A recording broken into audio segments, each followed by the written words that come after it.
4, 3, 2, 1, 0. Let's start. Good evening and welcome to the Nighttime Heat on this beautiful Friday. That's the weekend version of the program.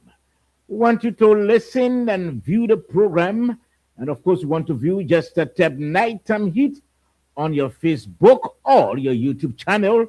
And of course, you're going to enjoy the show. It promises to be very interesting this evening. We are also streaming live on Prime FM Monrovia 105.5. Prime FM Monrovia 105.5. We are streaming live. We want you to share the show, share a live video. I know you got your friends, your relatives, your loved ones, your partners, and of course, I know you want them to follow what's happening tonight. Just share the show, and that's going to happen. Well, tonight it promises to be very interesting. And let me just acquaint you with what is coming up. I'm sure you're quite aware that the criminal Kosi has disqualified Finda Bono's bond that she filed, and of course, the court has ordered a refile within 72 hours or risk being imprisoned. We're going to talk about that. Yes, lawyers will say that is in line with the law. There's nothing absolutely that circumvents the law. But, I know it has other dimensions to it. We're going to talk about that tonight on the program. What about Michael Brown, this guy who, has been linked to the 19 million? There's this article talking about how Michael Brown walked out of prison. We're going to read what we have, and then we'll talk about that as well tonight. Does the video circulating suggest that the ORC of the Liberia Drugs Enforcement Agency is visibly worried? There's a video. When the president was speaking, the man had his face in a bow, and looking troubled. What signal does that send? We're also going to talk about the interaction between the senators and the acting minister of justice. They should really perform. They should do well during that hearing. Or he said that she was lost and she didn't basically know what to say at all. We're going to talk about that tonight on the program. Well, let me try to welcome the lone panelists I have for now. I know George Kennedy is not feeling too well. Likewise, David Benedictus Rasmussen and with Tawe. They all are under the weather. So let me welcome the lone panelists that I have. Desmond Wheel. Desmond, welcome to the program. Thank you, Sabo. Thank you. Let me begin by extending my thanks and appreciation to God Almighty and to who is the custodian of our lives. And it's great to be here, Sabo. It's great to be here. And I would like to say thanks to all of our followers, our viewers, and those who are also following the radio, our listeners. It's good to always come and contribute to the discussion. And so I would like to say it's an honor, and we look forward to having a very interesting conversation this evening. Okay, thank you, Mr. William. And of course, again, viewers, kindly share the show, share the live video. It promises to be very interesting.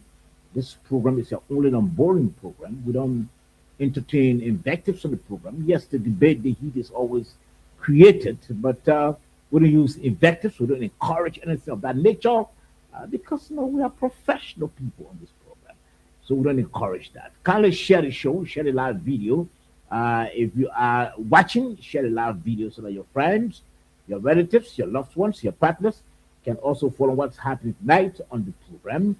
We're going to talk about first the criminal concealer action today against Finda Bono. Finda has been she's been locked up in this legal dispute between the asset recovery and Finda on the issue of graft.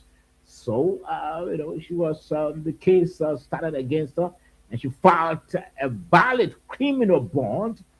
But Asset Recovery moved ahead and said, well, this bond does not, it's not sufficient at all. And as such, it cannot secure her temporary release. And so they went to court, and the court handed down the verdict today. Let's listen to the Asset Recovery head, Clark Matt. And after that had been done, we subsequently come back to the court and look at the qualification and state of that. Did you raise any exception? I know you accepted, but did you raise any exception? Yeah, we accepted to the count 1 and 2 of the ruling, specifically where the value of the bond that was preferred by them, we challenged that, and that is already part of the full record. We were told that the prosecution could, have an exception that the defendant be kept in a common jail until such valid bond is found. Did you make any exception of such? Well, the court has spoken. The fact that the court has ruled and instructed the defendant to file a bond within 72 hours. So if that is not done consistent with law, then the prosecution will now prevail and inform the court consistent with that information. You have no surety as of the moment. Are you concerned that the defendant might surreptitiously leave the country? The defendant has been monitored because we issue what we call Esse Republica, and all our borders have been informed that the defendant cannot leave the building of this country because she has been criminally indicted. Councillor Martin, if the defendant failed to file a proper bond within 72 hours, definitely the court will be incarcerating her at the Moreno Central Prison. Can you confirm that? Yeah, we can confirm that. We can confirm that. You know that that's the rule of court. Once she failed to file the bond consistent with what the court is ordering, then definitely she will have to be incarcerated. What's the value of the bond that Asset Recovery is looking at that should be filed to make sure that? Well, we accepted to the first portion of the judge ruling where he indicated that the value of the bond was sufficient, but when it comes to examining the sufficiency of the bond in criminal matter, there's a provision of our law that calls for it should be ×2. Let me double the gain. But the judge did not rule on that part. He said that the bond is sufficient. But if you look at other rulings that have been made in the court and other opinions that have been given by this court when it comes to the bond sufficiency, that ruling is still in effect, and for the judge to have said that the bond is sufficient on the value of what we accepted to the prosecution. Would there be additional challenge from the Asset Recovery and Property Retrieval Tax Force? Well, the entire bond has been set aside because those that filed the bond, number one, the lawyer is not within the sound capacity to file that bond. Secondly, another criminal defendant cannot file a bond. So that entire bond has been set aside. So waiting for the renewed bond that will be filed and will definitely challenge. What is the standard of filing a bond? What's the standard, the legal standard? The legal standard, you also heard what the court said. There are provisions given that the bond must be sufficient. The people filing the bond, serving as surety, must be capable. And those are the standards set aside by the court to ensure that the sufficiency of the bond is determined by the court. So what we are seeing is that on the first two rulings that were made on count 1 and count 2 of the judge's ruling, we accepted to that, and the entire bond has been set aside. So waiting for a new bond that will be filed. My last question to you: what does this mean? You winning this preliminary hearing, though the trial has not begun. Does it speak to how ready Arab is to prosecute this case beyond reasonable doubt? Let me let the press and the entire world know that Arab is sufficient, Arab is strong, Arab is legally prepared to combat all of 8 indicted cases, and we are prepared to go forward with that. We ensure that we'll have a win in the main suit of all our cases, given the legal capacity that we have and the material evidence that we have in the abundance. We can assure the public that definitely we will win. Lastly, for my end, where are we with the 20 million rep subsidy? Where are we with it? The matter has not been assigned yet. The matter is still pending before court. Okay, thank you so much. Okay, so that's the Arab head, Councillor Clark Martin, expressing that they have all the materials, in fact, to go to court and declare Finger guilty of whatever charges or crimes that they are pushing against. But we'll talk about that in totality. Let's first hear one of the legal counsel representing FINA. Hours Okay. to perfect a newborn. Okay. And you understand? So we took exception. Okay. That's the rule. But those who are sureties, they remain surety until the expiration of the 72 hours. And I'm certain within the 72 hours that's required under the law, something will be done. Were you expecting this ruling? Well, I have confidence in the court, Okay. and it's on both sides. You saw the pendulum. They took exception to one part, we took exception to another part, but it's still a way, right? You have the black side, the white side, but there's still the gray area. 72 hours. Could you please clarify this aspect where people thought about denying this bond? Well, that the people, they're not lawyers.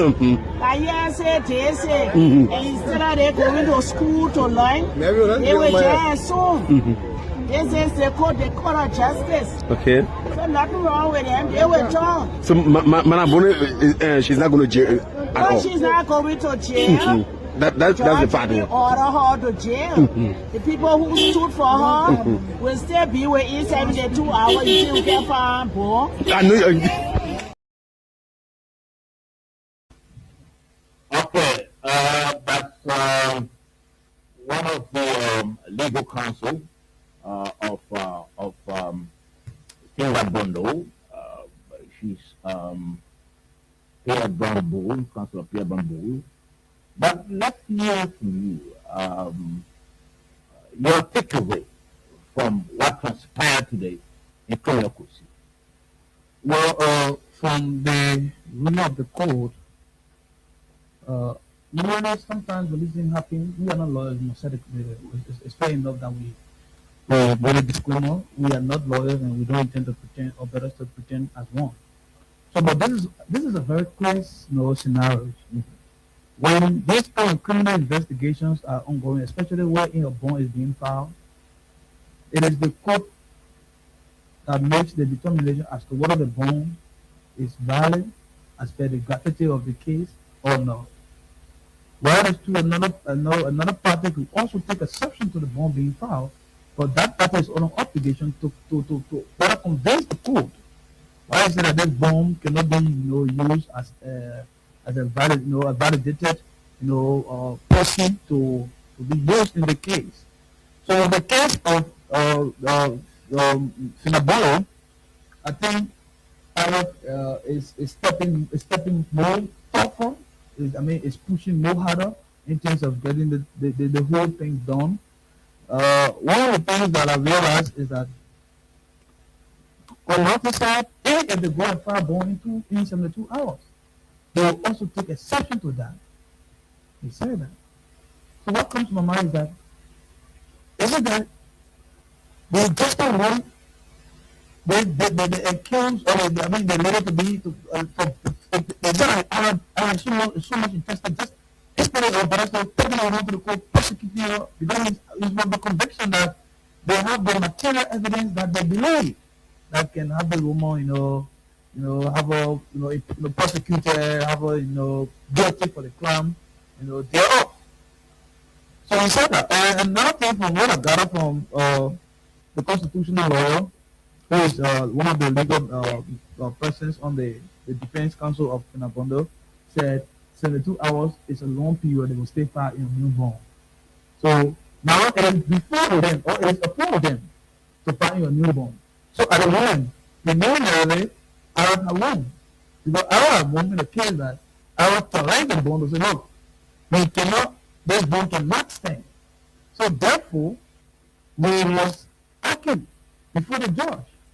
That the bond cannot stand. And luckily for Arab, they put a case and the court ruled in our favor. Okay, let me welcome Moses quickly. I know Moses will want to weigh in on this. Moses, welcome to the Night and Heat. Thank you so much. And Desmond, how are you today? I'm fine, sir. Studio, the Mr. I hope George and Mr. Farmer are also here. Josh is opportunity was, so he didn't come today. But let me ask you, Moses. I don't know whether you did listen to the videos we just played, the tape we just played. The voice of Councillor Clark Martin of Arat and Pierre Bamboo, who's one of the legal councils representing Finda Bono. I know you have also read online as well. Let's get your takeaway on what happened today in Kumakosi. Well, I mean, in summary, what I can speak to is Athena bond, the surety bond was denied.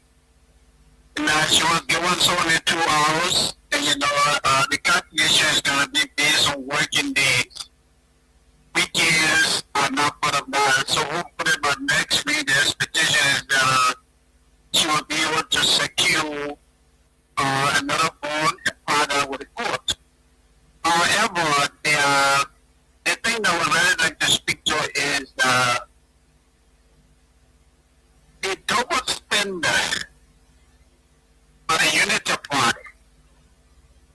The level of aggression, the level of technicality when it comes to going after people who come from opposition, political party, when they go after them for anything, the government becomes very aggressive. And don't get me wrong, Solo, I support the fight against corruption. I want people to be held accountable. However, this is my philosophy. If this work administration is to be seen as fair, honest, then the fight against corruption in the country must be executed in similar way. Today is Finna. Today is Finna. Yesterday it was on the tour. The man went to court. He won there in court. And the going all over the place trying to find something to tolerate me. You guys live in the country, all the manipulation, all voter temper. But here's Dr. Kamara from the LTA. This man was charged with act of corruption. He went to court. He won the government. The government of Democrat said, there was voter tampering. Today, it is finger. You go after finger to a court. But the same government is yet to tell the people in an honest way. They tell them now that they stay in FOIA. But the part that they call MRU project. The package is the double standard. That's my problem. Thank you. Okay. Do you speak along with Moses? Moses is raising the issue of double standard. He said, yes, it's good to go after people who are accused of this sort of crimes. But equally so, it should be somehow the government be fair. There shouldn't be cherry picking. Do you agree with that? To some extent, and the reason is when you look at the manner in which this government, this rescue government has been, undertaking all of a fight against corruption. We saw that one of the most common case about the case of the former LTA boss, Abdullah Kamara. Abdullah Kamara was indicted, a case of rampant corruption. They went to court, the court ruled, and that was exonerated. The government, the state prosecutor never went back to the court and said, there might be a problem. They accepted it without the court, and the man walked free. Now, if that happens in the case of Abdullah Kamara, since the day the government was so complacent, the government only the ruling of the court. In the case of Abdullah Kamara, Why then the government found it difficult to believe or to honor the ruling of the court in the case of Samuel? You know, all the issue, all the thing about that Jews themselves confessing, themselves doing this, doing that, all of these things, they are all, established stories. And so the court, that ruling of the court that exonerated or have Samuel acquitted, that ruling was transparent. That ruling was in keeping with the law. All the government needed to have done was to just accept the fact and move on. Okay, let's forget about Samuel. So yes, Moses, the way you sound, one would say that you're trying to create a picture that it is wrong to go after people who are linked or allegedly linked to corruption, to crimes, this is the picture you're trying to create when you think like it. No, unfortunately, I don't want people to take my statement out of context. If anyone says, oh, well, Moses said he has said that do not go after corrupt people, do not go after dishonest people, that person will be in error. I am simply saying, if, for example, if I may use the name Sober George, if somebody is coming after Sober George for taking a tape recorder, and that person also has a history of taking money from other people, that person must also account. At the same time, he's going after Sober George. And that's the problem with this administration. You're going after Tua, you're harassing from Tua, you're going on with the death of Tua dead at this man, you're denouncing Nabundo, but you can tell the people where you got money from. To start a project in Kenya. Under the law. Because for the UP, you have no more votes to say. That's what there was vote of temporary. There was vote of temporary. Somebody looking from the outside, looking at the way you started thinking, the way you're conducting yourself, that draws the integrity of the government into question. That's my problem. And I'm sure most people with similar, like mine, would think in similar way. Now, the government's not here. Let me hold there on the issue of fairness.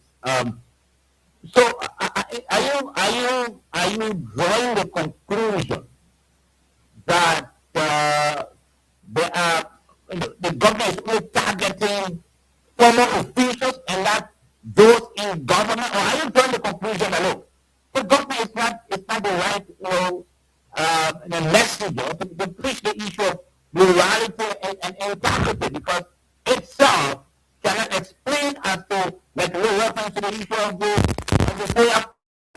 So is that the message that you're trying to preach here tonight? Absolutely, so. And let me give you another example. To tell you how dishonest this administration is. They're going after Finda, Samuel Tuen, or Tuen, the one Ganga. Well, yeah. You have a case, a high-profile case. Over $90 million. It is almost a month. Almost a month. You have not been able to indict one person. Why? It is unless that some of the people are people in your inner circle. That's a speculation out there. Does it not create a problem for you? Does it not? Somebody tell me.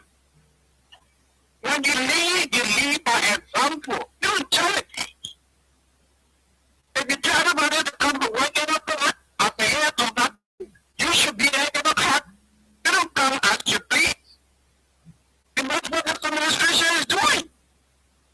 Okay. The administration terrific. All right. Let me hold there.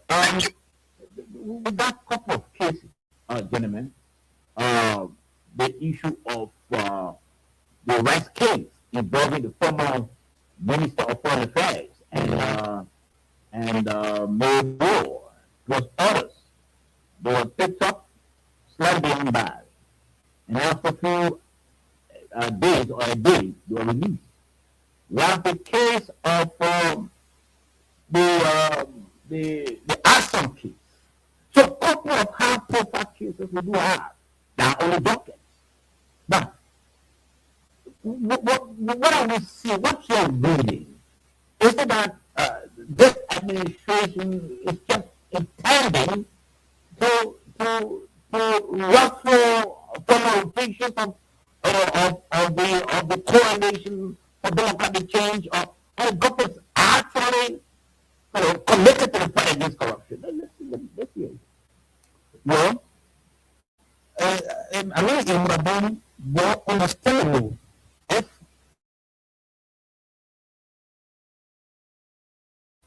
prosecute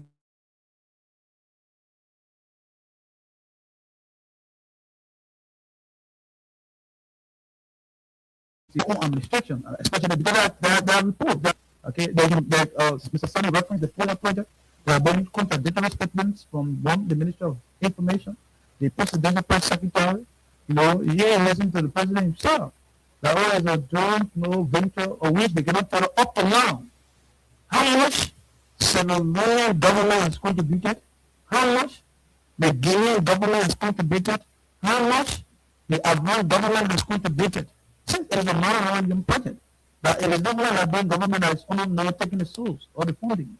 But this is what when the government operates everything on full amount, all it brings to mind is that they are about to wish hunt people. Even look at one of the cases we're watching right now, even the Ocean case, who are those indicted?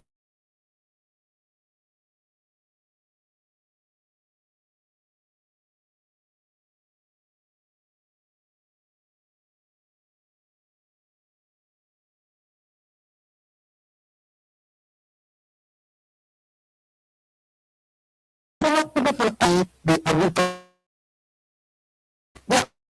opposition. The former prime minister of Jane Marshall Kenya, you understand? Now, look at the recent case of economic sabotage that involved former prime minister, of which was acquitted. So it is, but the question is it wrong? Is it wrong for the government to bring to book people who, if they believe, are involved, into some dishonesty? Is it wrong for the government to go after them? It is not. It will never be wrong for the government to pursue accountability and transparency. It will not. But it will not be wrong based on a law and approach through which the government is enforcing that fight or that cause. So now, let's ask ourselves, before we come to presidents, has anyone run in place of corruption? No, they are. The most famous, for a project. That's wrong. Okay? We also follow the reports about the LTA, what is the order there, and then the name of that, and they wanted to play it all free. The government couldn't take exception to the ruling of the court. They accepted it. Is it the government is a partisan? That is what, they can make a determination. Well, it is portrayed to the sense that the government is fighting corruption cases, yes, but who are they fighting the cases against? Are they fighting the cases against holistic Liberian society? No. It is a very sectionalized, fight against a certain group of people, yes, of course. Okay, now listen, the situation we see is that there are a couple of high-profile cases. There are a couple of high-profile cases.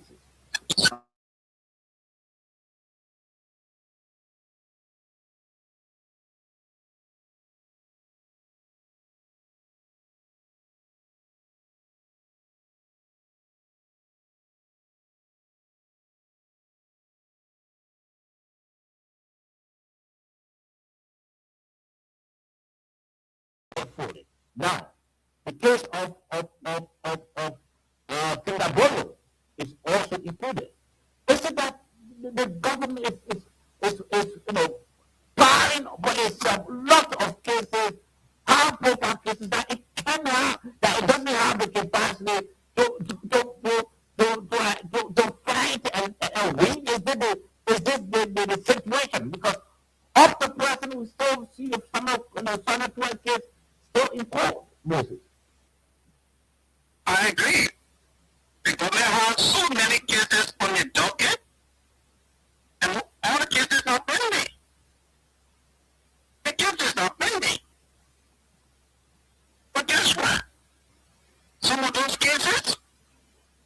is doing what? People to review the part. You know of the situation. The Bureau of State Enterprises. But the budget suspended people. Turn that over to the Anti-Corruption Commission. Have you heard anything about that? Why? Most of the people come from the Unity Party. Is that your operating? The objective is to shame and encourage people for is to we have authority. That's the objective. In the world, I mean, someone, you know, and the man is being one of the look. When you lead by example. If you want to prosecute, then you stay. As you persecuting people from the city, also be persecuting people from the Unity Party. So when you live in Nigeria, I know a prominent party in the UP has been fully prosecuted and held accountable. Absolutely not.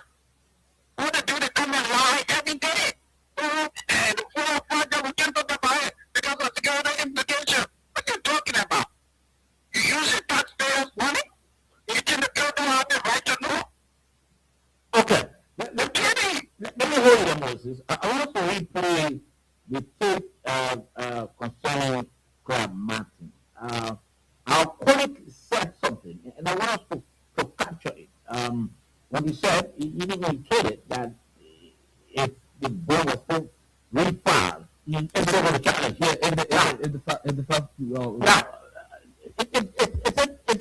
is it possible to just continuously challenge the ball when you know that you have to do it in line with law and you know that the ball is sufficient? But let's listen to the tape once again, to Martin statement, and we can come out to that.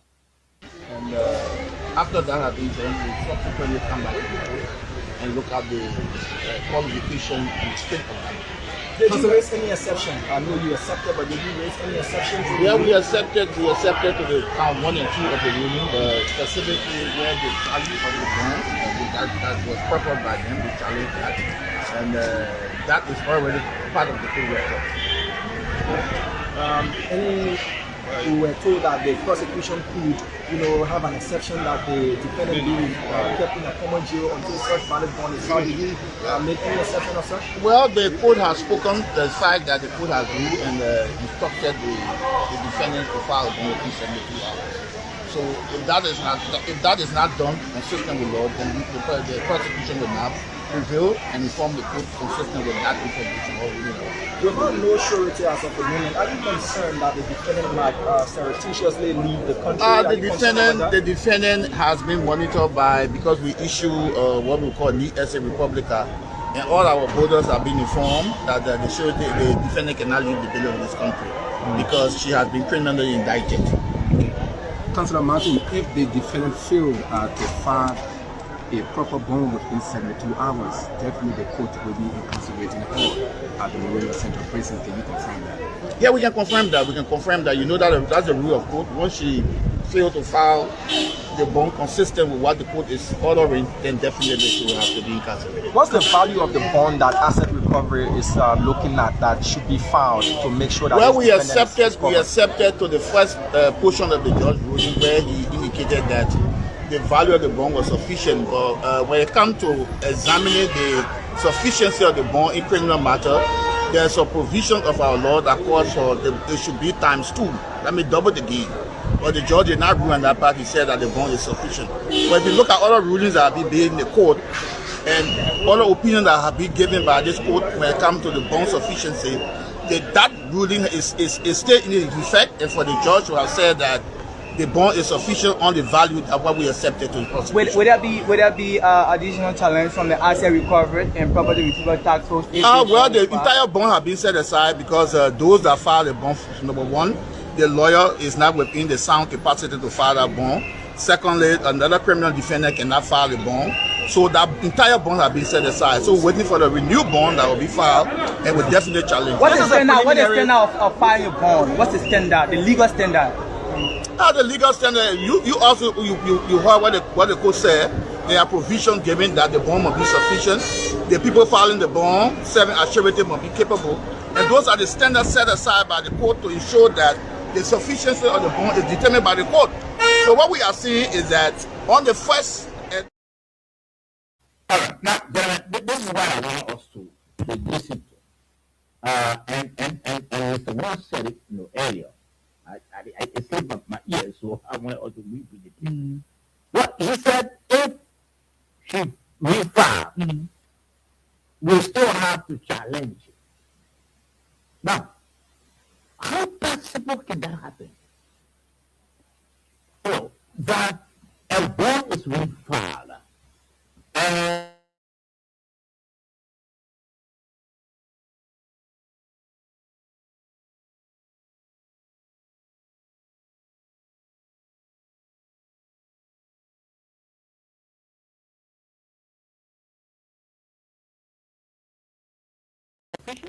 we're going to go into the matter. But I think this consistency here is on, or its emphasis is on challenging the board continuously. And let me know. So the core intent of the asset recovery is to make sure that FINA is placed beyond bounds. Not as probably a convicted, criminal law, but should be placed beyond bounds. Once prison case in outside as a pre-trial detainee. That is one of the core values or core intent of asset. So our better still. So the proof to the point that the entire process is being politicized. It's being politicized. So because the journalists are very, very professional and they ask the hard questions. I must appreciate them. Team of journalists, I will recognize some of the voices. When I ask, what happens, or can you confirm in an event that the defense counsel of FINA Bono does not start in the course of 72 hours? Can you confirm that they will be placed to solve this based on authorization of the court? They are consequently very helpful in reporting law and to see to what extent Clamato was answering the question passionately. Which is the compare. That is the rule of the court. It's demonstrated, it's gesticulation. It demonstrates to what extent you're able to see the evidence and that they don't really play the bars. What is indeed no probable of the crime or not, or the asset recovery words at the moment is things should be placed beyond bounds. That is one of the core objectives. Well, you also said that a little earlier, and in the depth of the so it's also listening for the head of Eric, as a recovery team. And he tried to put it that if we file a new bond, who's going to challenge it? So is it not concerned about going into the merit and the merit of the case, that the continuously derail the process as you challenge the bond and derail the entire matter? So I thought we should be concerned. Let's go into the matter, and if you file a new bond, that bond is sufficient. We go into the matter, and we are optimistic that we will reform whatever we are pushing it again. I thought that should be the answer. But you listen to him and practice on again challenging the bond. What is the meaning of this?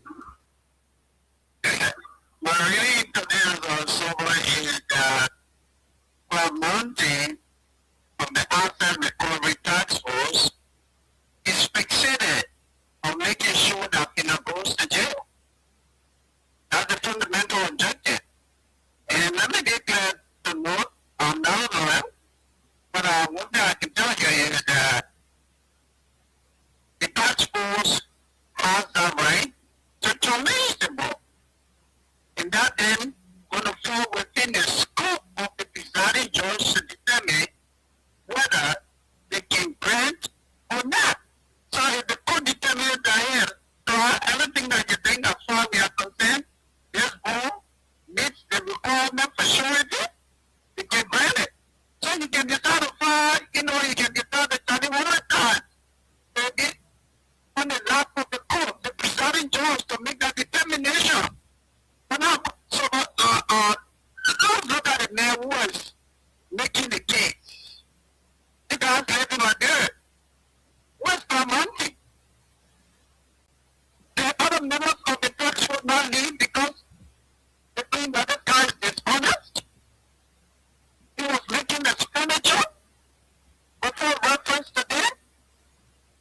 sharing conditions? Do we get any report from the government on that? And there's the network is going to work after the first storm. What? So when you tell me, don't you see? The network is going after people for reported stolen wealth. He has an integrity problem. Okay. Emmanuel walk away. Alex Coker, walk away from the task force. London Collins, walk away. Three persons. All Nigerians walk away. Accuse the man of what? Act of dishonesty. Have you heard anything from the UK government regarding that? Don't you see? The whole thing is over. Let me get out of your mama. Okay. All right. So shortly we're going to transition. And let me ask this question, so that our colleague will can be able to give a static commentary on this. In 72 hours, the bond and lawyers should be filing the or refiling a bond, a valid criminal bond, to secure for temporary relief or whatever it is. Now, after 72 hours, are you, because this is what I want to ask, what are the 72 hours, begin today or on Monday? Do you have any idea? Well, fair enough. Like I said, I'm not a lawyer, and I don't know. I don't want to pretend to be one. But I listened to Mr. Sandy, and probably from some of the pieces of knowledge we have been gathering from people who are in the legal profession. At most, for some time, unlike where they were under the custody of police, if they're under the custody of the police, and probably on a Friday you are being forwarded to court on a Friday, and at a given hour within Friday you cannot secure a bond, obviously you will go to Sobish. That was a no for sure. It happened in the case of the Papa, we saw that. So, but now that this case is not a regular case where it has been originated from the police. No, this is a square, alright. So I'm saying, I want to believe, correct? Any word in court, no, I want to believe that this will have to take effect from Monday. So Monday is the first day of the week, especially it's a working day. Today the court ruled on a weekend. The court was Saturday, it's open tomorrow. The court will be closed tomorrow. The court works on Saturday. Saturday will be closed on Sunday. So okay, let's assume the 72 hours start today. Start today. The court can, the 72 hours cannot extend. Tomorrow we still open in 72 hours. Because the 72 hours is about 3 days. So the question of does the 72 hours start today or it start tomorrow? So that's what I'm saying. I want to believe, because what I want to believe, I'm not speaking definitively as a lawyer. I'm not speaking definitively as a lawyer. But for my lawyer understanding, what I've been some of the previous happenings within the justice system, I do know, case of this nature, the court for 72 hours will start to take effect from Monday. Unlike where a case has generated from the police, meaning the police from the police, and then you're being forwarded to court on Friday. Once you're being forwarded to court on Friday, and you secure a bond, obviously you go to jail. Okay, so you believe that the 72 hours will have begun on Monday? What's your knowledge on that? The reason was this: if the court works, I just realized that since the court will be working tomorrow, once the court is still in function, it means that the 72 hours also will be in function. So it means that the 72 hours begins today and ends Tuesday. Because Sunday is not a working day. Yeah, so from the hour the court moves from today to tomorrow is 1 day. And the other day, so it's Tuesday. Yeah, okay. What's the knowledge on that? Okay, my knowledge on that would be that when people are getting ultimatum, they give you 24 hours, 48 hours, it's often calculated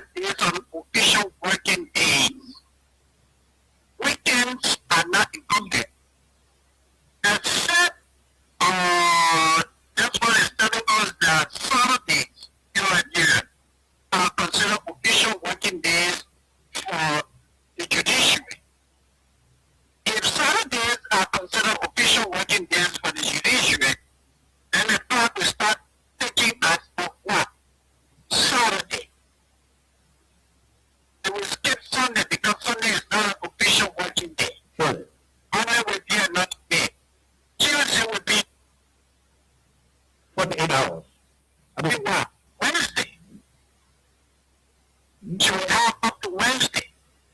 Up to Wednesday or Tuesday? No. Because if tomorrow is official what today, Tuesday. Yes, she will have up to Tuesday. Yes, you're right. She will have up to Tuesday to file another bond. Okay. All right. So let's transition quickly. Moses will call back, but I have a few things on his phone. I want to quickly Sure. so he can call back. You're listening to the Nighttime Heat, Record on Front FM 105.5. We are streaming live on our Facebook and our YouTube channel. Just check for Nighttime Heat out on your Facebook or your YouTube, and of course, you're going to watch the show online. In addition, we're also showing live on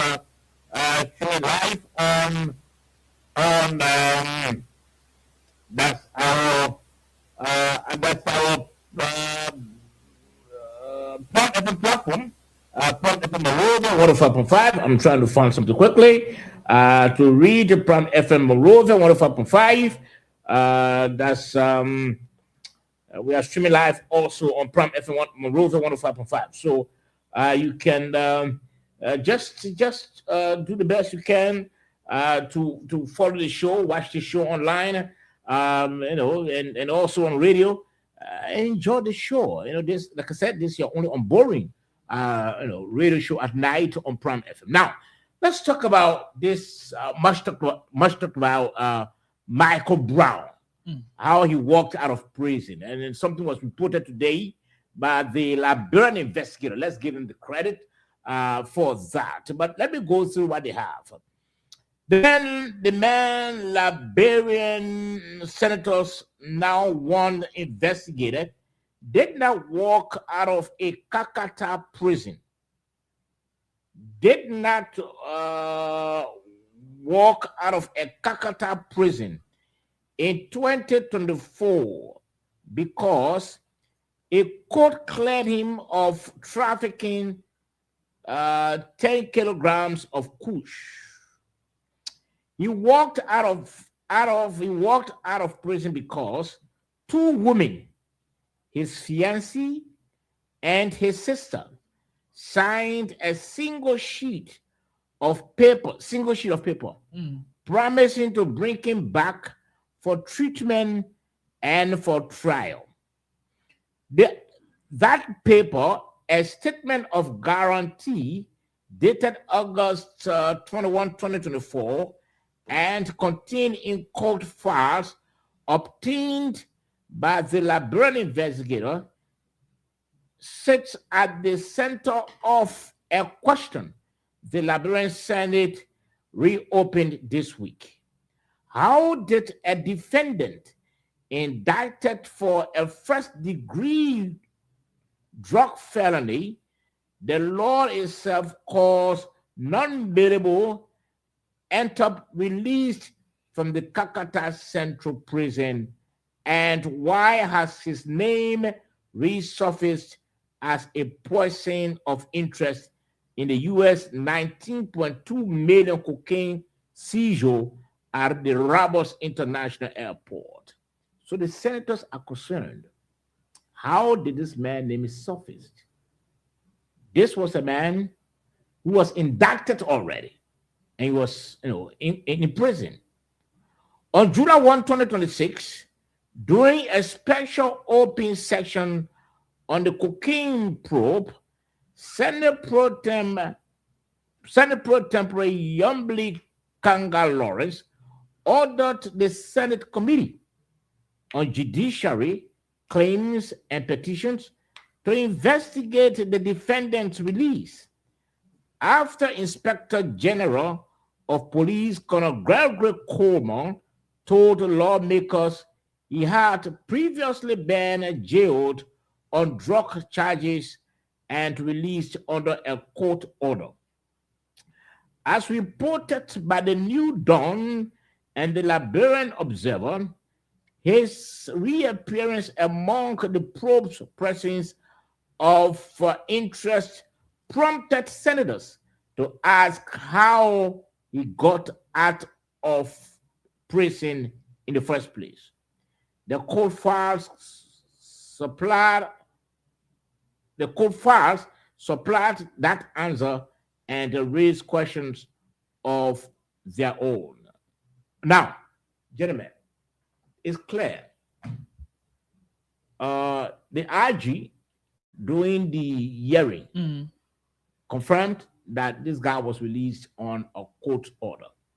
Now we are hearing that a piece of paper signed by his girlfriend, and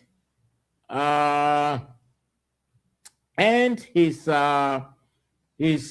sister were honored by the court. Okay, let's go forward.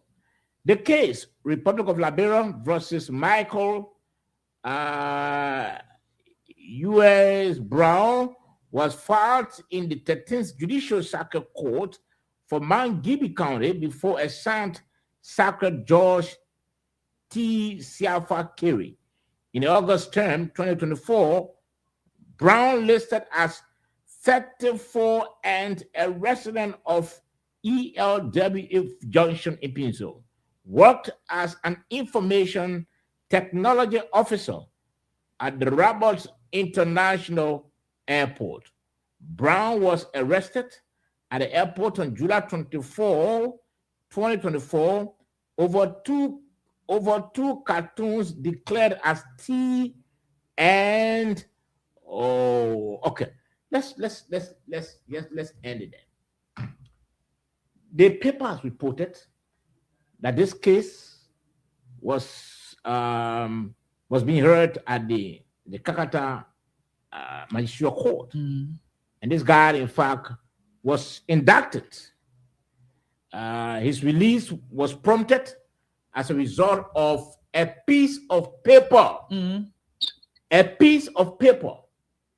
I'm sure that piece of paper was submitted to the magistrate or the judge at the time, and he granted his release. A man indicted for drugs, a crime that is non-bailable. Now his name has surfaced in the 19.2 million drug saga. So it's clear as to how this man left prison and is now at large. Let's hear you. Well, it's a big blow against the government. So that is why, to some extent, when we talk about the holistic approach of this government in the fight against drug, it's just a bare minimum. So it's just a bare minimum. How can a government that is so determined in the fight against drugs, we have a court in Mangibi, we have a magistrate who is a member of the judiciary, paid by Liberian people taxes, supervised by state authorities, who supposed to or should know that indeed the law surrounding or formulating the Liberia Drug Enforcement Agency speaks clearly about the drug, offenses being non-bailable. He should be one of those who uphold that value at the highest of our justice system. But with the shocking revelation from the media report, and the government is on obligation to better, if this report from the Liberian investigator, the government is on obligation to either confirm this report or deny the report if for any reason it is false. If it is okay, false. we'll talk about we'll talk about how the acting Minister of Justice responded to this. Moses, let's hear you on this. From what I read, let's hear your takeaway. Okay, so I told you guys yesterday that the Parker administration is not committed to the fight against addiction in Liberia. And let me provide a little bit of information here. In the United States, this is how it works. When someone is incarcerated and the person's medical record shows that his or medical condition is terminal, records show that this person has a life expectancy of less than 1 year, the judge, the presiding judge, can grant what they call compassionate release, meaning that this person will be released to the care of his or her family. That's only when you have less than 1 year to live, the condition, medical record shows that your medical situation is critical. You will live for less than 1 year. They can release you to your family to take you. That's what they call compassionate. Now, for individuals that do not fall in that category, say somebody went to prison and the person falls sick, what the prison authority will do, I don't know how you guys do it like that, but in the United States, this is what they will do. Prison authority will take you to the hospital. If you need to be admitted, you will be admitted, and at that hospital, there will be prison guards keeping a watch on you while you are in the hospital. When the hospital discharges you, hospital say, hey, my man, it's time for you to go home. They go me straight to prison. They don't release you to your family. So now let's come back to the gentleman we're talking about. You release someone charged with a non-billable offense to his fiancé and sister. How do you explain that? The man's medical condition was not terminal. They said the man was completely on what just did. As a result of what? Some authority you have with LDA officer. That's what I read. I may be wrong. So this man's medical condition was not terminal. Where are the medical records that this judge used to determine that the guy needed to be released? Let it go on the answer. Now, let's yes, go ahead. Yeah, I want us to go back into the Senate session to hear as to how the acting Minister of Justice responded to this. Can we get that video quickly? Victims of the people you are shooting. Senator, that's a great allegation, sir. That's a great allegation. Please don't argue with me. I'm speaking. Senator, If I think you have the right to come back to me, thank you, sir. The people you seem to be shooting. Say you ain't with me, I'll correct myself. Yeah, people that you seem to be shooting. And the victims, the actual victims, our children that are suffering are victims of these people are the ones you raiding in communities. Go to post static. Go to jail. You see how many young people there? Simply because somebody brought this and they are addicted to it and they are languishing in prison. Now the people that brought the drugs, you want to take your time because of this. That is why the legislature made this law non-billable. It gives you the latitude, arrests people, and you take your own time to do your investigation. It's like a murder. If you see somebody killing you, and the person is, you will say, okay, let me go find out what the intention, what it is, may have the right intention before you arrest somebody for killing.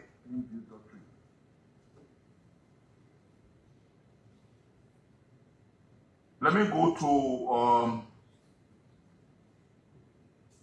a related question. Actually, why there seems to be some preferential treatment for some of these, especially in this case. For example, Paul King.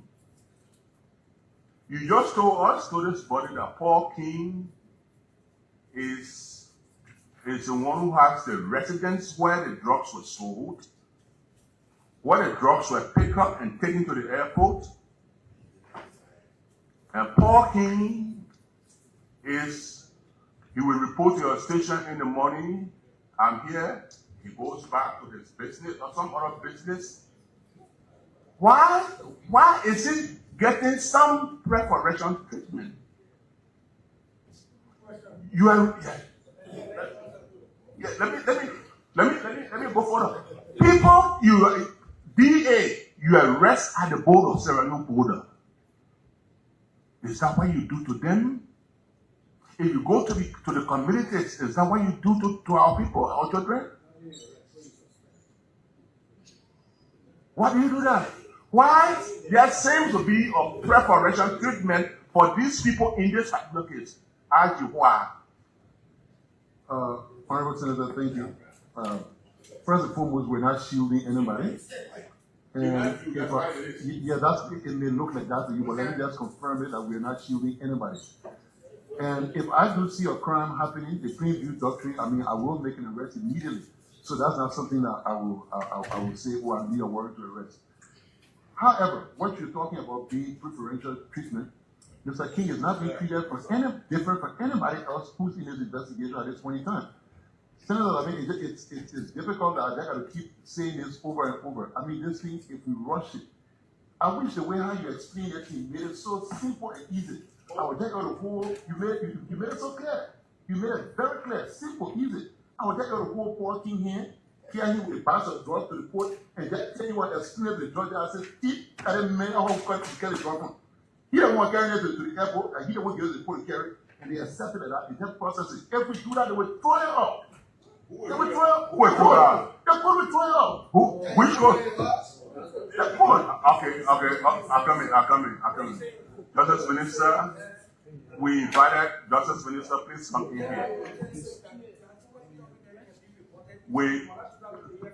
Madam Acting Minister, The two senators speak if Senator Brown the floor to interact. Madam Minister, can you tell the IG and tell this body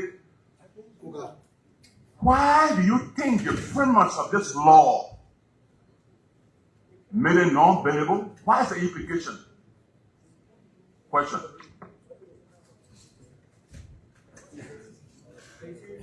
Well, crimes that are non-bailable under our law, because we do have people that are in detention for being charged with crimes that are non-bailable. It gives the prosecutor. They bring the microphone close to you. You can hear me? Is better? Okay. Crimes that are non-bailable, it gives the state, the prosecutor, Ministry of Justice, the opportunity to prosecute them. It depends on the degree of the offense. So it gives them.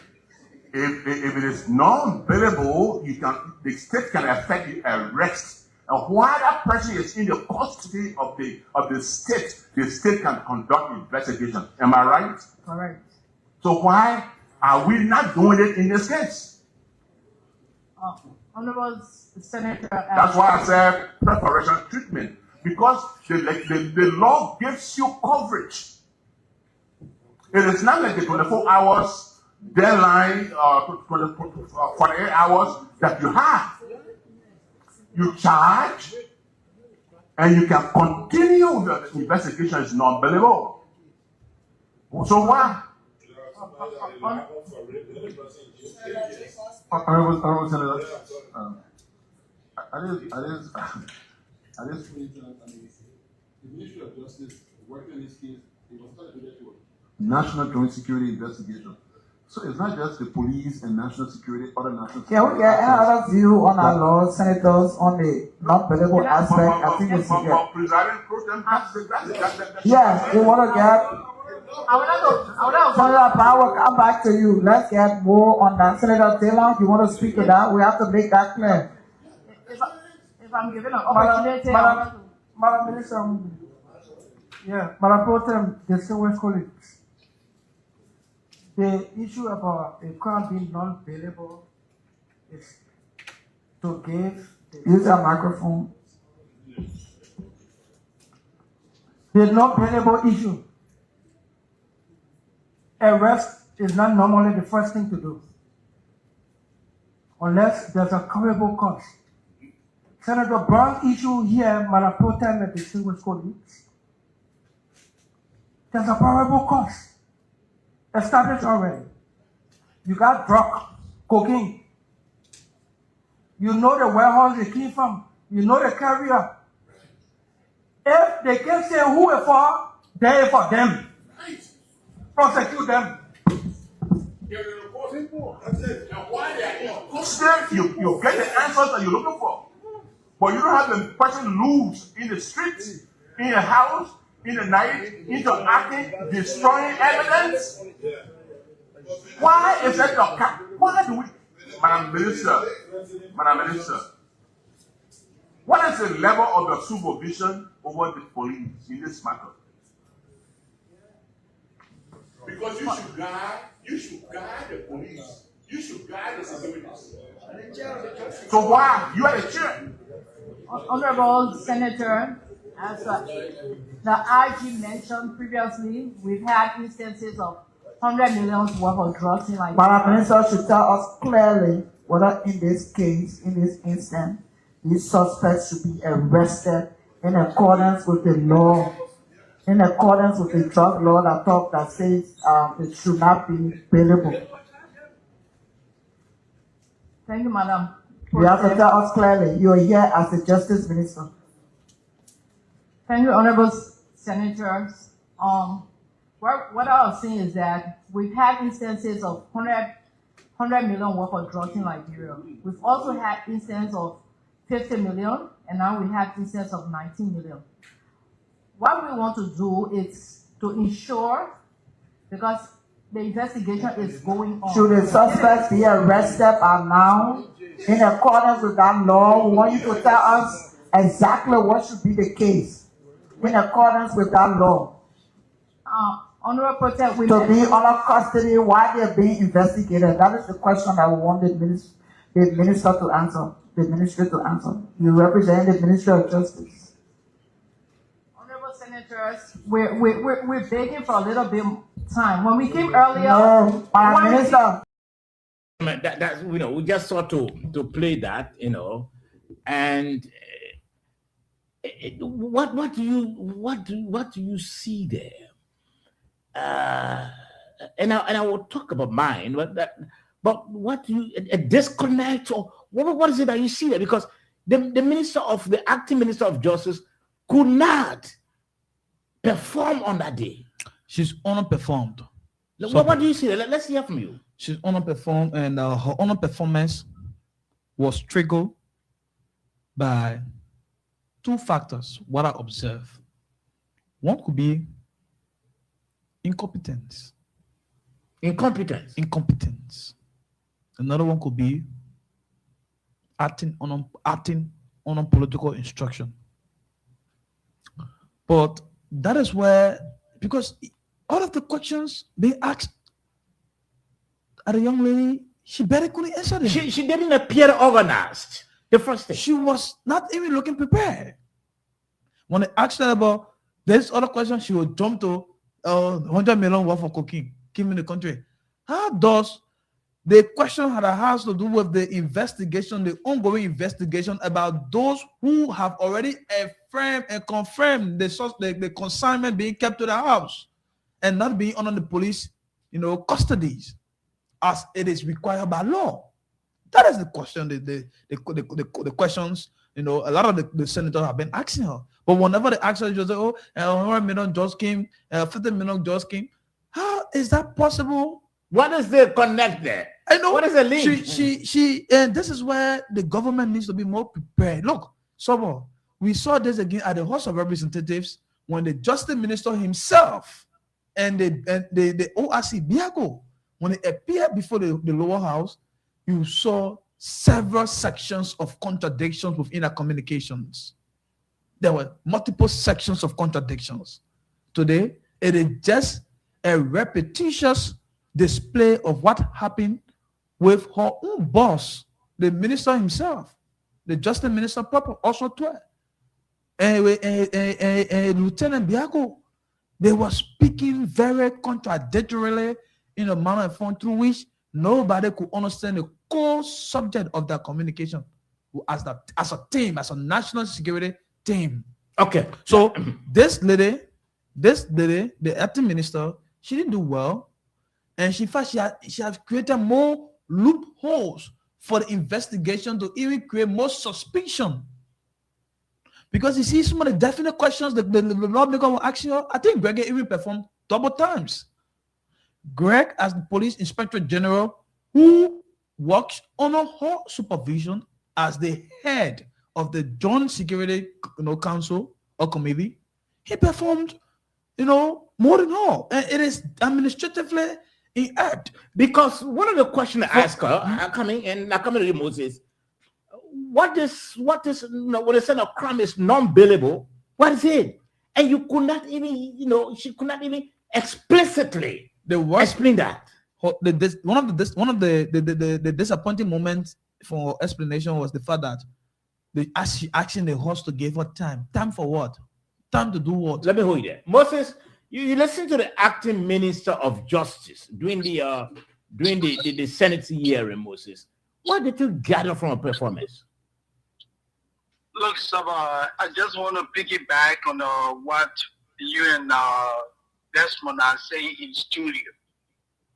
Anyone who watched that hearing will come to similar conclusion that the acting minister of justice, the deputy minister, is grossly incompetent.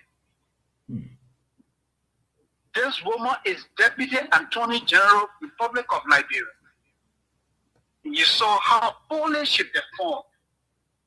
She was aloof, disengaged, incoherent. Her thoughts were all over the place. And she had nothing logical to offer. It was a disgrace. This is what we're talking about. Political patronage. They just take people and throw them all over the place. Gregor Coma, who is a supervisee, if you watch the entire hearing, Gregor was the spokesman for all the people that went there. Can you imagine? The Deputy Attorney General is sitting. The person who reports to all. The person was in charge of the entire discussion. Isn't that a disgrace? Isn't that a disgrace, someone? The woman underperformed. They asked her a silly question. How was this man released? And she told me, oh, well, we want you to please give us time. What are you talking about, Deputy? That's my own reading to it. She underperformed, Saba. And just before you come in, She Saba, has nothing to say. Yes. and just before you come in, there is an applicable, practical, or proceedings, by the way, when the joint security, whenever the national or the joint security of our country, whenever they are about to make public hearing, it is always the justice minister, whoever that is representing the justice ministry in that hearing, will serve as a lead facilitator, or in other words, will serve as the lead presenter on behalf of the Joint Security Council.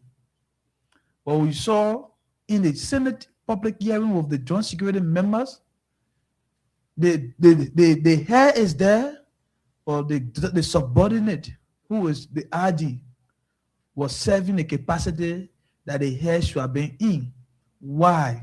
It still borders around incompetence. I know that the justice minister is out of the country, and maybe that was something. I think he has returned now. Yeah, maybe, sure. I mean, because he went to the States, I follow some reports where he lost his relative. I was sympathetic to him, by the way. But this is what we're saying: when people are given jobs based on political appointment, it cripples the fabric of the system. The position the young woman occupies is a very high-profile job with so much distinction and responsibilities. Deputy Attorney General of the Republic, and you barely cannot even articulate yourself before few handful of senators. Come on, Saba. Come on. And my confusion here, and my disappointment, in fact, is that when they ask why are these people not in custody? Why are they still enjoying their freedom when they've been linked allegedly to a non-bailable crime? Yeah, the woman talking about 100 million. Yeah, 100 million king. How does that relate? There is no correlations. How does that relate? She talked about 100 million, she talked about 50 million, and then nothing. How does that relate? And you talk about political patronage. This is my disappointment with our national leaders, the presidents, and sometimes those around the president. Yes, the president could mean well, but those around the president, they normally deceive him. Many of them are treacherous. Many of those around the president are treacherous. They will go and pick their friend, recommend a friend, and they know exactly that this friend does not have the capacity. They will know exactly that the friend cannot perform. What do you do to the country? You harm the country because you feel it is your time to be in political office. And so you go to the president, you lie to him, you become treacherous, you lie to him and say, "Look, this my friend can perform best." Yeah. And at the end of the day, you bring the friend. See what happened? The man's overqualified, Mr. President. It was totally disheartening when the acting Minister of Justice could not perform. Barely. Could not perform. So it has a reflection on the entire government's prosecution. Listen to the other question. Madam Minister, what is the supervision the supervision that you play or your ministry play over people at the central prison? She could not again. Rather, she's asking for time. How did she go to that section? Asking for time. How did you go to that Senate hearing? When you say these things, they say you critical. No. Liberia is one country that all of us have. If we want for the country to be highly respected and highly referenced, we must.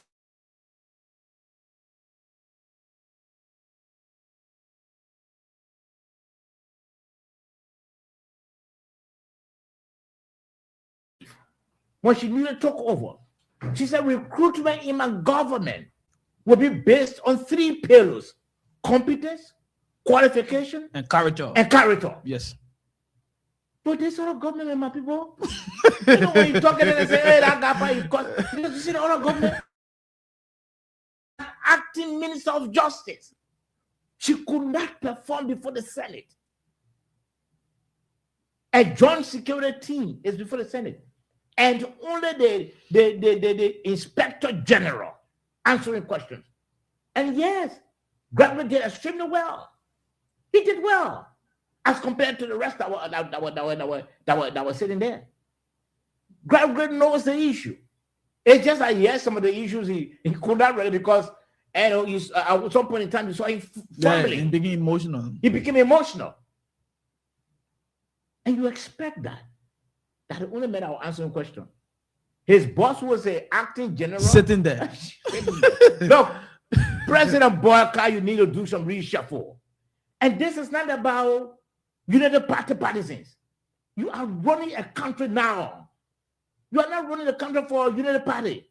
Because at the end of the day, when you flop, that legacy or that blame will go to you. And nobody wants to hear about the Boykas. You got to begin to reshuffle. You got some of your people in offices that are not doing well. We've seen that, we're hearing them. Mr. President, you got to start reshuffling now. You are in your 10th year. Some of the people that go to, they go to answer questions from the Senate, from the Senate, from the House of Representatives. They don't perform. It's troubling. Now let's play this video. Okay. Yeah. Before he played that video, so I mean, that is why most of the folks in this government, for every time, I believe at times they even get more confused to justify the manner and form in which the investigation is ongoing. When you ask them, the only answer they have, they will make reference to the $100 million just $100 million worth of and that's in the past. That's in the past because that was the message you preach. For which Liberian people say, okay, it's like you got more better approach to deal with the drugs issue. So come take the national affairs of our country. Now you're in the driving seat. You are being heavily tested with just one. Because in a description, oh, there's just 90 million, man. You know, you have 100 million. Yeah, those, you know, just yesterday, yesterday's, you have 100 million. Yeah, okay. Since there is just an ordinary 90 million in a description, quote unquote.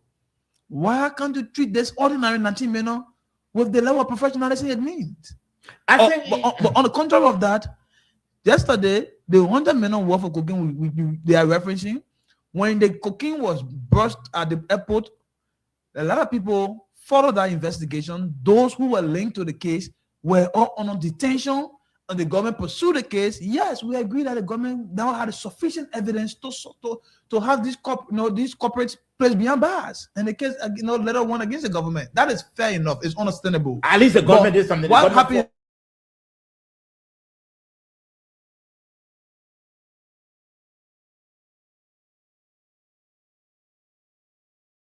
Confessing, oh yeah, the thing was kept to my house, and yesterday I don't be under police custody. You see the swift in the display. So that is why we continue to say we are not against any government, like for us, especially as journalists. But what we are against is the manner and form through which a system that is required by law to uphold the law is breaching the law. It's troubling, because remember we are citizens before becoming journalists, and that is Liberia for all of us. That is the country that we have.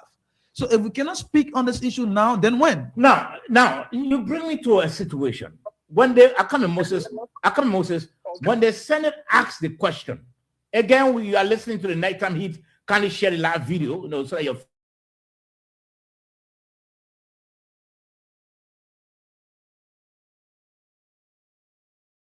question, ask the player how to supervise the prison.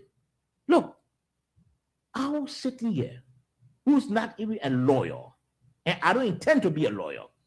I could have never answered a question the way she answered it. I could have never. What is happening in our country when you say it, they say you critical, they say you against the government. Nobody is against any government. The CDC yesterday had its excesses.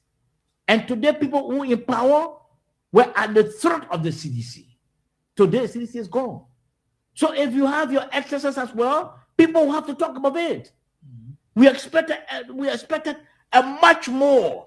better performance. I think it would have been better if the Minister of Justice had maybe assigned the Solicitor General. Because he would have explained what a non-bailable crime is. He would have explained as to why the Michael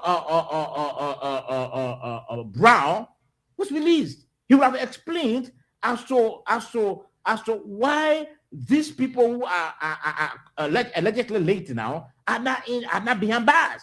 I'm sure he knows the jargons. He would have explained that better. But you send an acting Minister of Justice, who I understand she's the Deputy for Administration. So are they telling us that they don't hold meetings? Because if they can hold meetings, I'm sure they will be able to get briefing from the prison.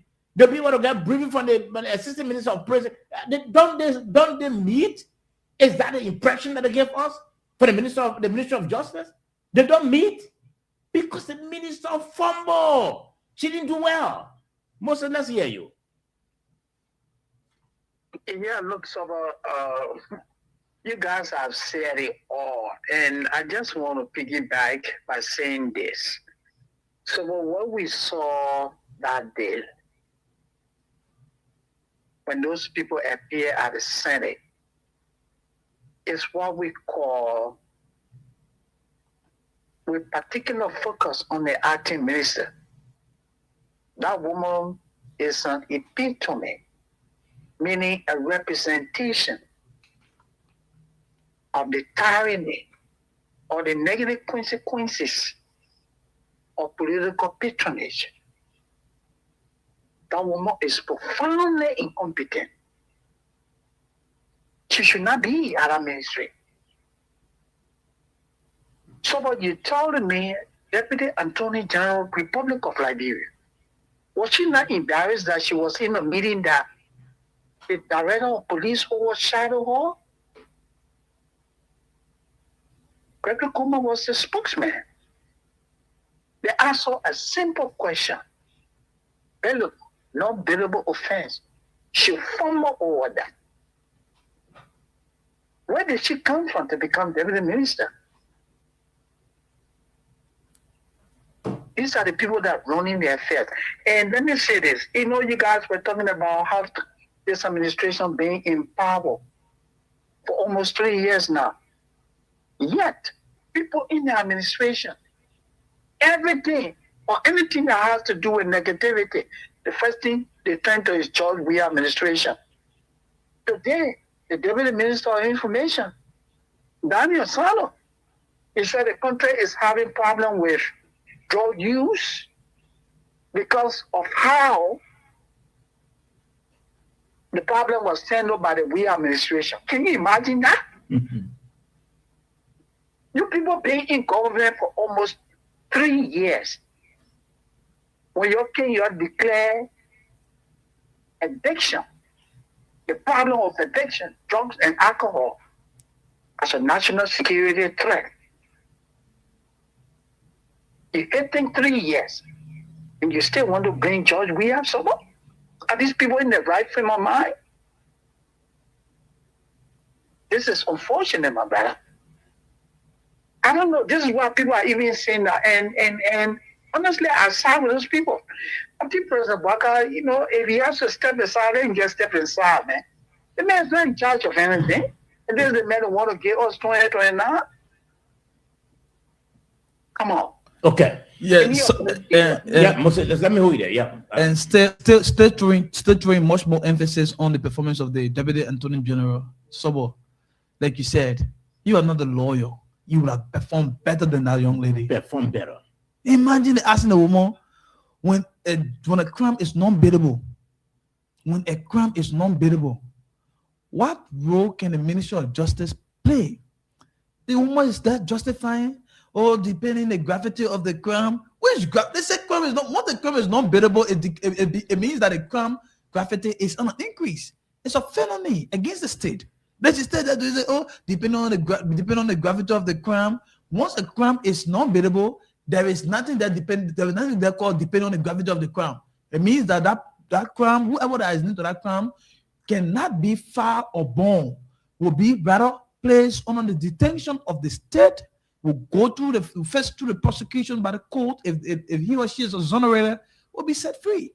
That is the interpretation of that phrase, crime being non-biddable. That is the interpretation. And just more information.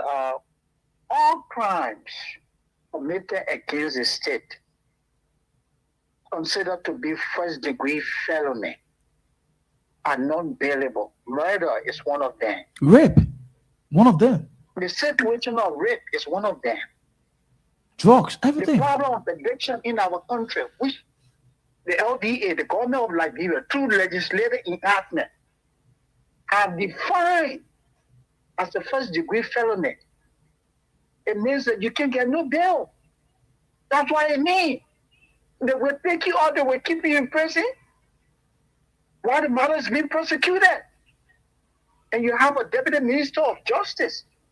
She had no clue. What kind of Deputy Minister is that? Yeah, sure. Okay, gentlemen, let's try to play this video. I think that's our last video for now. I know our listeners, you also partake on the program. We got the studio numbers here, 0778-460-793. Just keep the number. You're not going to call now, 0778-460-793 or 0886-050507. That's the studio number, 0886-050507. That's the two numbers. You are not calling now. Got other video to play and do small discussion. After which we'll open the lines for you. Then let's play the Biakos video. I've been training. Nobody will be spared. we get involved in the importation, distribution, or whatever role we play in the drug sector, because it's damaging to our country, it's damaging to the health of our future generation, and we always been seeing there have been a lot of good work that have been done, but again, it looks like it's something that has already been entrenched, that it's a syndicate that we need to break.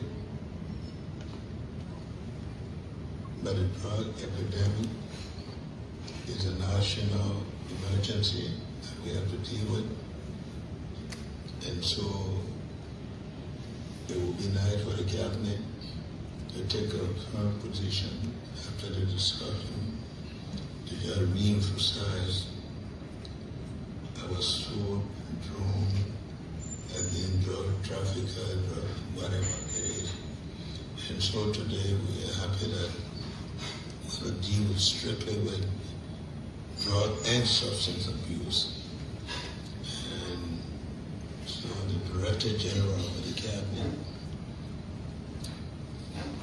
will not take over. I don't think it's going to be. Let's pause it. Basically, the reason why we play this video, we want you to look at the appearance of the DA boss, Biago, Fitzgerald Biago. When the president was when you were speaking, that no matter your status, those involved will be held by the law. You saw the way Biago was looking. Mm-hmm. I know he's a very good friend, but I want you to be honest on this one today. Who? Yeah. Biago is my friend. And you saw the way he was looking, visibly worried, thinking that, look, I wonder what is it that I'm into. So, yes, Biago was actually distressed for his posture. He was also frustrated from his body language. And worst of all, he was disappointed. You know, in communication, you don't sometimes speak for people to know what you're trying to portray. Mm-hmm. Your body language can demonstrate what you're thinking in mind.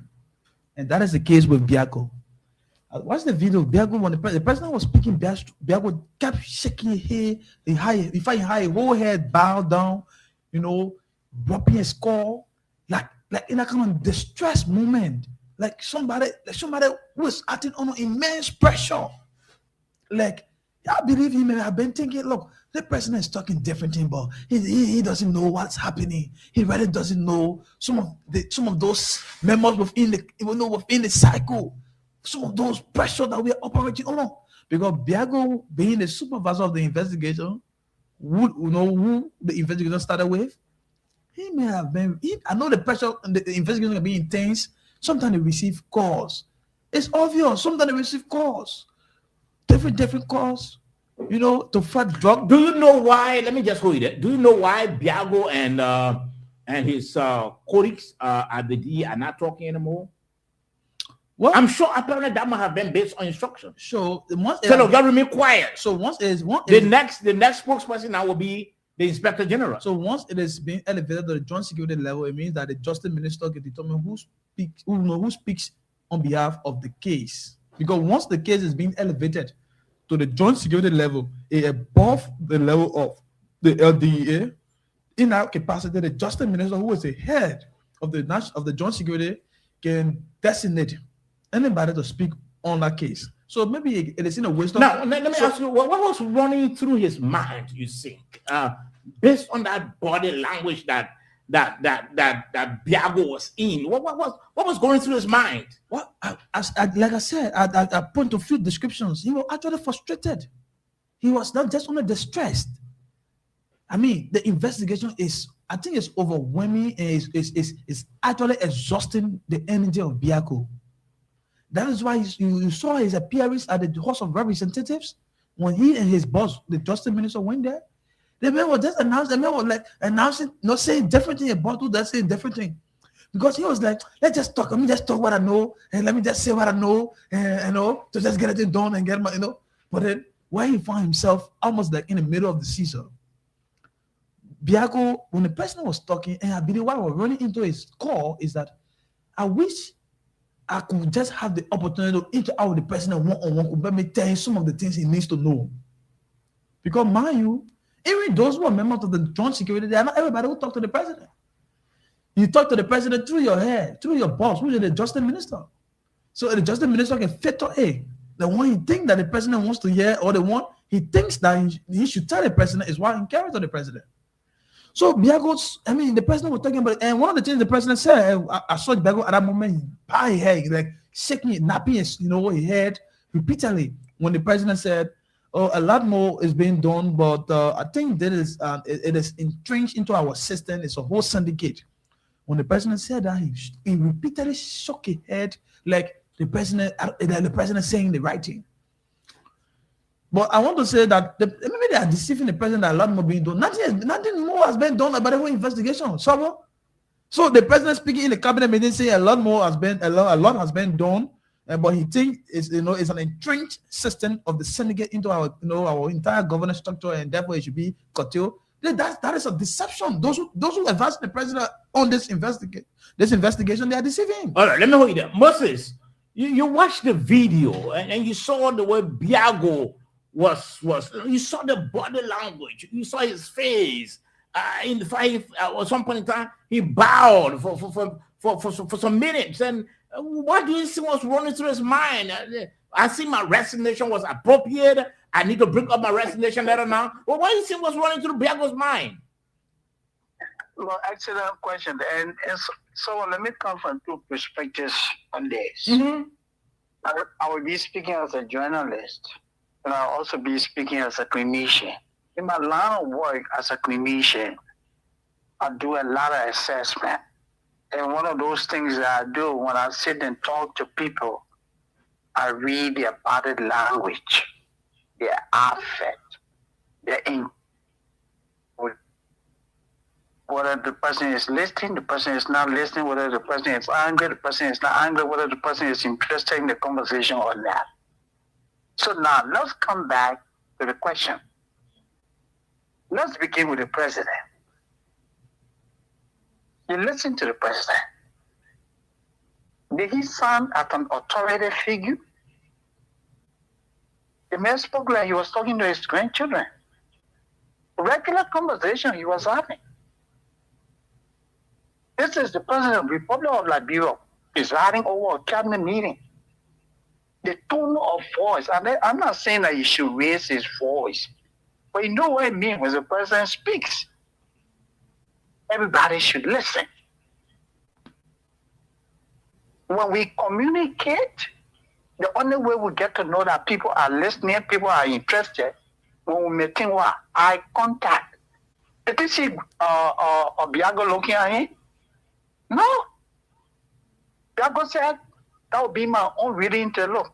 You're wasting my time here. I am not interested. He did not make no eye contact with the president. The man seemed detached, disengaged, less interested. He did not want to be there. But what do you say? No, Moses, hold you there. Yeah. What do you think he'll be? What do you think? I mean, he was disinterested and not wanting to look at the president. Why do you think so? There are a couple of things here. Mm-hmm. Things being the agency of government that has the statutory responsibility to investigate the importation and sale of drugs in Liberia, that's the LDEA. And that authority has been what? Removed since this $19 million drug bust. This man is not allowed to even update authority in a public gathering about what they are doing as part of the investigation process. Now, communication is coming through the Minister of Justice. It shouldn't be that way. He has direct oversight. That authority has been taken away from him. You think this man is happy? The man has become a mere follower. They don't see him as an authority. Can you imagine they went to this hearing? Greg Coma is talking about issues that had to do with the importation, the trackdown, the investigation, and the officer in charge is sitting right there. Greg Coma speaking for the people. You think this man is happy? The guy is not happy. He feels that his authority has been taken away. And that's what even made me to believe that what we read about in the media was actually true, that he resigned. What he displayed at that cabinet meeting shows that this guy has already resigned unto himself, meaning he has withdrawn. That's when the president was talking to me. Did not even make eye contact. I said, no, you're wasting my time, man. I need to get out of here. Why you got me sitting down here? I am exhausted. I am bored. The man shows no interest. Now, you seem to be, speaking differently from what other, media institutions been reporting about his appearance at the hearings. Some suggest that if you saw Biago, the way he was looking, Fitzgerald Biago, you could tell that he was visibly worried. That I'm hoping that this thing will not reach to a point where I may be held responsible. I'm hoping that this thing may not reach to a point where I'll be forced to say what I know. Biago was looking, worried, but you are saying maybe he was, looking disinterested and not wanting to. How do you align with what others think, Moses? Okay, it will be very difficult for me to read into that to say he seemed worried, because it will be difficult for me to authenticate it, for me to prove it. But what I can tell you, when you talk to people, if the person is in tune with the conversation, you will easily read the body language. The person will be attentive. Was he attentive when the person was talking? Absolutely not. The person was talking, the man was looking on the ground. He may have his head bowed down. That implies what? I'm not interested.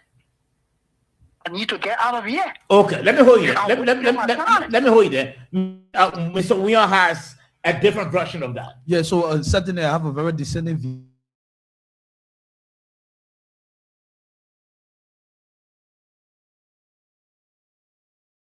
Clinician, and he has a kind of way to find a better description. But this is fair enough. All right.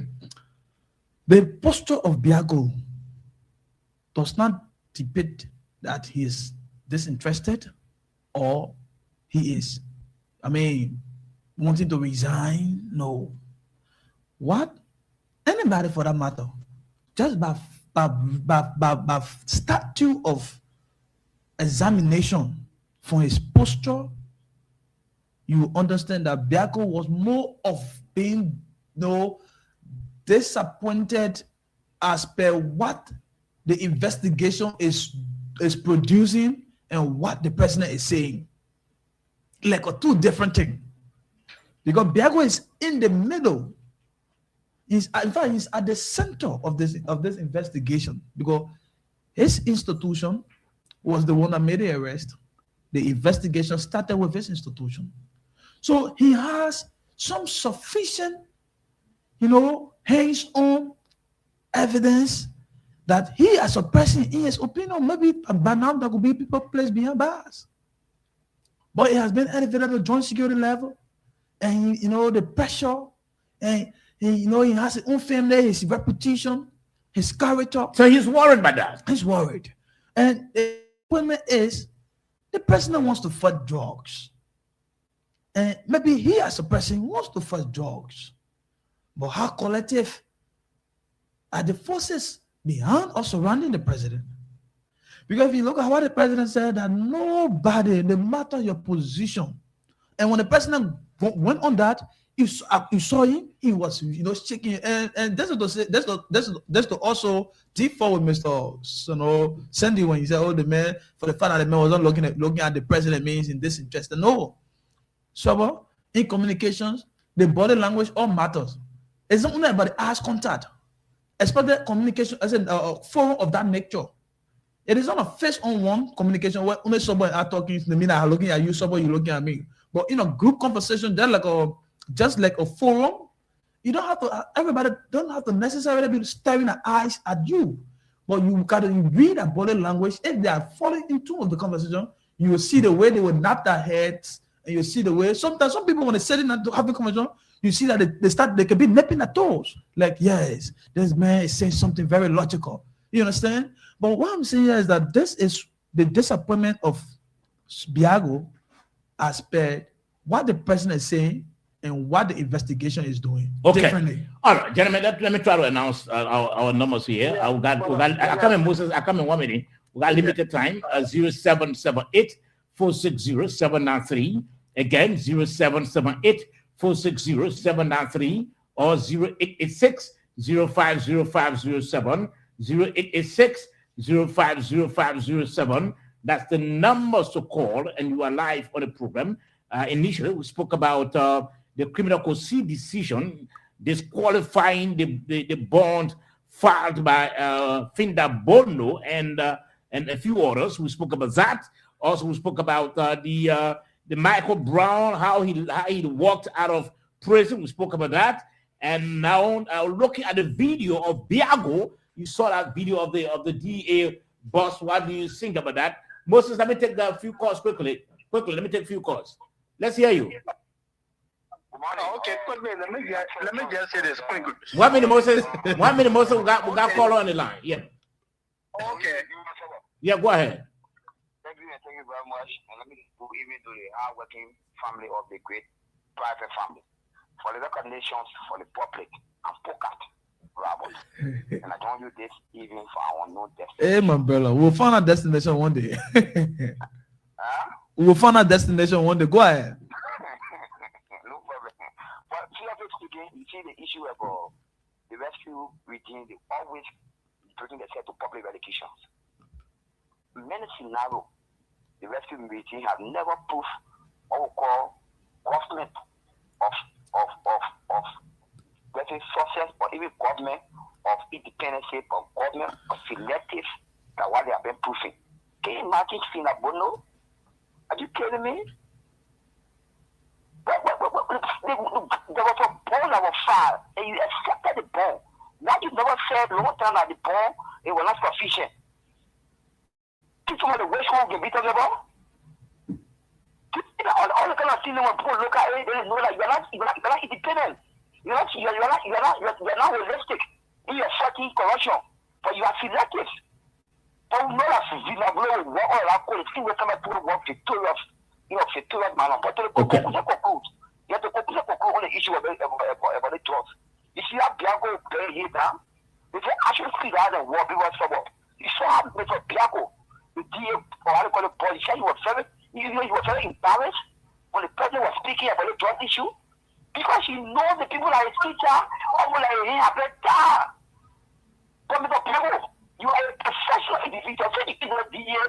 You are going to do a professional work. Let me tell you, buddy. I'm one of your marrow. Okay. How you are there, you are studying jobs. Okay. The issue, don't put a child into the mud. Put the honesty by bringing the big need to the bomb. Okay. All right. Thank you. You made a point. 0778-460-793. Again, 0778-460-793.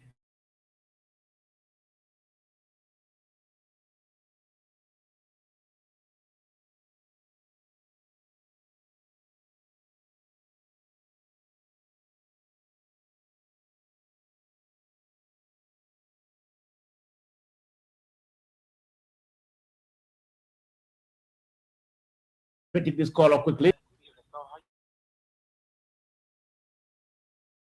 This guy, I mean, the former minister, for resign, or why is the national government people that he bought, they're all in the news here. From the Freeport and the Freeport West, you see how his case was going with ease from the same court.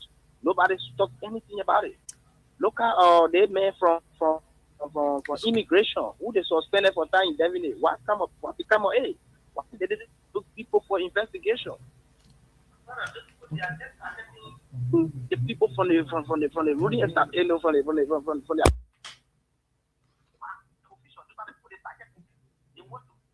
for me, that's why I understand one of the things they spoke again yesterday. Hello? Those things have been doing your time. Those things have been doing your time. What is that? So like said, no, we resolve with CDC government because we feel that CDC government is not the rightful government. So we bring in you came down to rescue the people. But when they see you're wrong, then you make mention of your predecessor. Then what is the answer? What did that with your predecessor? They bring you to power. You come now to correct the wrong. Okay, many thanks. 0778-460-793 or 0886-050507. Again, 0886-050507. Moses, you are in speech. Yeah, I was saying that, look, Sober, one thing that we need to correct yet. If I'm talking to you and you are nodding your head, it means that we're making eye contact. You are listening keenly. You are engaged. You look at Biago, who was sitting over there. The man's hair was bowed. It shows what? I am not interested. I am not happy. This man's authority has been taken away. He's not happy. That's why you were portraying to the president. He said, you can say whatever that pleases you. I am not with you. He has a different disposition. The people in government have a different disposition. As a result, he thinks that his authority is being undermined. So you just go. Okay. It's not a happy. Yes. Okay. So finally, gentlemen, I know time has cut off us. Like I said, we'll be leaving by 10. We got few, like the police inspector general said, in coming days, people will be charged and be arrested. Tomorrow is Saturday. Yes, it's possible that could happen. Even Sunday as well. Who do you think could top the list of individuals to be arrested? Let's hear from you, Mr. William. When you say individuals to top the list to be arrested, I don't know, but what I know is that those who have been named as persons of interest some might be arrested, and some of the names that we have not heard. Interestingly, some might be also arrested because and one of the reasons for which the investigators, the state prosecutors have been like, oh, you gave her time, of which they have not been speaking to the public. They've been conducting investigations. So I believe some of those. You think Paul King will be, Peter King or Paul King will be on the list? Yeah, I mean, Peter King is a person of interest. Paul King also is a person of interest, unlike the one who is not in the country, but the one who is here. There's a possibility he could be arrested. There's a possibility. Those who are in the country, because I listened to the IG, that I think about 2 or 3, 4 persons who are persons of interest that have been, they are at last, as a matter of fact.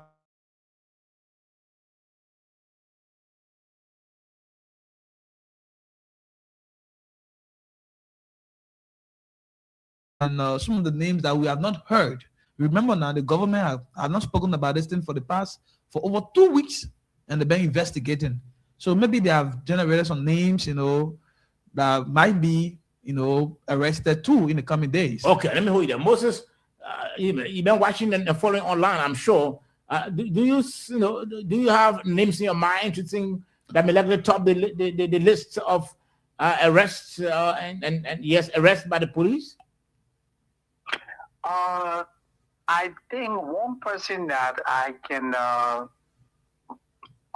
say, this person won the risk of being one of the first to be arrested will be the gentleman whose home the drug was arrested at. Whose home the drug was taken to. The gentleman who said someone called and told him, say, hey, okay, deliver this to my house. Peter King. Because a lot of emphasis was placed on him at that hearing. And then quickly, this is where again I was talking about. Sober. Biago is not happy. It should not be Gregor Como announcing who will be arrested or not. It is Gregor's job. It is Biago's job. It is Biago that's supposed to be telling us John Brown will be arrested, Cyril will be arrested, because what? He's the one who has statutory. Moses? Yes. Okay. All right. Let's just get a parting comment quickly so that we can call it a quit. Well, I want to say thank you so much for the opportunity. Tomorrow is July 4th at our end. So we'll be celebrating our independence here in the United States. So I look forward to that. It was indeed a great show. Desmond, thank you. And our crew in studio, thank you so much. Thank you for the opportunity. And I look forward to coming back next week. Thank you, Moses. Mr. William? Yes, so this will be my parting comment. And yes, indeed, I want to believe to some extent that Biago might be, somehow disappointed in terms of the way, he's being, seconded at the joint security level. Because at the House of Senate, or better still, at the House of Rep, he was there with the head of the joint security, the Minister of Justice. On the contrary of that, when the joint security team also appeared at the House of Senate, I don't know what I saw, but I didn't see Biago. I didn't see Biago at the House of Senate. So the question is why? Why did Biago, didn't go? That's one. So, it could be, yes, that maybe they're trying to, like I said, the Justice Minister is the head of the joint security. He determines who speaks on behalf of the thing. But equally so, if the House of Senate was inviting joint security members to come and speak on the issue about the drug, it was just fair enough that representative of the joint security, as a representative of the Ministry of, the Liberal Drug Enforcement Agency, especially the Director General or the ORC himself, should be in that public hearing. But that was not done. I just don't know why. So until then, it's been a great show. So, but thanks for the opportunity, and thanks to all of our followers, viewers. It's been a great show. Have yourself a very happy, prosperous weekend. God's willing, Monday we shall meet. Okay, so Frederick Shan, we're not going to call all the names. Frederick Shan has been following. Frederick Shan Sulon has been following. Ophelia S. George has been following. Abraham K. Swain been following. George Kennedy, one of our panelists, been following. George, we wish you well. Vinicius Junior Bad, been following. Imaya Bro from the USA, been following. Mark Golo, been following. Abraham V.E.N., been following. Imaya Dix, been following. Hilton Olajero, been following. The rest of you, want to say thank you very much and join us next week for another fascinating edition of the program. We'll always be here. This is the platform for Liberian people, for our country, Liberia. We have to discuss, we have to talk about what is of interest to our country. Until then, have a splendid night. Sabo George is my name.